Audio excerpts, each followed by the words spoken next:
All right, today we're strapping in and taking a look at a piece of tech that feels like it's straight out of a movie, but is very, very real, the exoskeleton.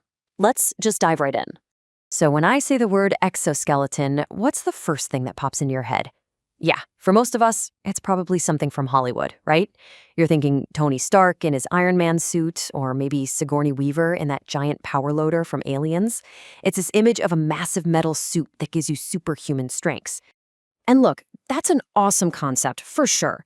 But the real story of what's happening with exoskeletons today, I think it's way more compelling and honestly a lot more human. It's not about fantasy. It's about real, practical, and sometimes life-changing stuff that's happening right now. And this image pretty much says it all. You gotta forget that idea of a single do-everything supersuit. Real-world exoskeletons are highly specialized tools. You can see they're designed for very specific jobs, helping a soldier carry a heavy pack, giving a patient the support to walk again, or helping a factory worker avoid injury. They're as different as the problems they're trying to solve. So to make sure we're all on the same page, let's nail down a clear definition. When we strip away all the sci-fi, what exactly is an exoskeleton?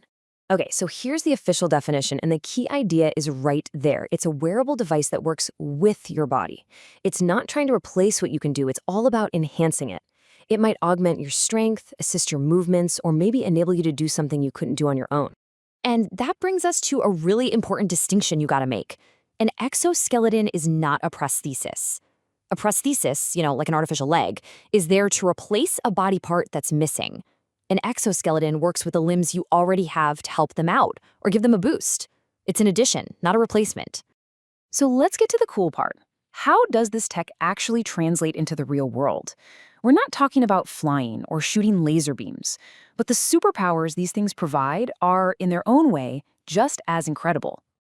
In the medical world, the impact is just profound. I mean, think about someone recovering from a major stroke or a spinal cord injury. A device like this can give them the physical support and guide their body through the motions needed to help retrain their brain and their muscles. It's a tool that can literally get people back on their feet. It's amazing. Now, what's really fascinating here is the focus on prevention. Think about warehouses, assembly lines, or even nurses who have to move patients. These exoskeletons are designed to reduce the physical wear and tear on people's bodies. It's not about lifting more, it's about making their jobs safer and preventing those chronic long-term injuries. Of course, the military has been a huge driver of this tech. For a soldier carrying an incredibly heavy pack for miles and miles, an exoskeleton can be a game changer. It helps transfer that load to the ground, which means less fatigue in a soldier who's more ready for the mission. And it doesn't stop there. We're now starting to see exoskeletons pop up for recreational use. Imagine being able to ski all day with less strain on your knees or hike a trail that you thought was too tough for you. It's all about enhancing our ability to enjoy life and just stay active longer. Okay, so we know what they do, which is awesome, but how do they do it? Let's peek under the hood a little and get into the mechanics of it. Generally speaking, you can break most exoskeletons down into two main categories. First, you've got active ones. These are powered systems that use things like motors and batteries. And then you have passive or unpowered systems, which work more like really clever springs. This is a perfect example of a passive system. It's actually kind of genius in its simplicity. Think about it. You bend over to pick up something heavy. As you bend, these elastic bands stretch, and just like drawing a bow, they store up that energy. Then, when you stand back up, they release that energy and give you a boost, taking a huge amount of strain off your back. Simple, but super effective. And right here, you can see the big trade-off. Powered or active systems can give you way more assistance for a wider range of tasks, but they're heavier, more expensive, and you're always limited by how long the battery lasts. On the other side, passive systems are much lighter and cheaper, and you never have to plug them in. The downside is that the help they can give is a bit more limited. So you have these two main approaches, active and passive. But here's where it gets really, really hard. Making either of them work perfectly with the incredibly complex and always moving human body, well, that's a massive engineering challenge. Which, leads us to the big question. If this tech is so great and has so much potential, why aren't we seeing them everywhere? What's the holdup? Well, the truth is, the barriers are pretty huge.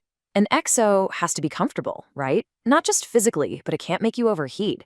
And it has to fit perfectly not just when you're standing still, but through every single movement. For the powered suits, batteries are a constant headache. How do you get enough power without it weighing a ton? But maybe the biggest challenge of all is control. How do you get the machine to know what you want to do and move with you instantly, like it's a part of your own body? It's a massive puzzle that takes experts from all kinds of fields to solve. So at the end of the day, the real story here isn't about becoming a superhero. It's about something much more grounded, using technology to make our work safer, to give people back their mobility, and to help us all live fuller, more active lives. We've seen what they are and how they work, but those challenges are still very real. Which kind of leaves you with one big question. As we get better and better at solving these problems, what's going to be the next breakthrough?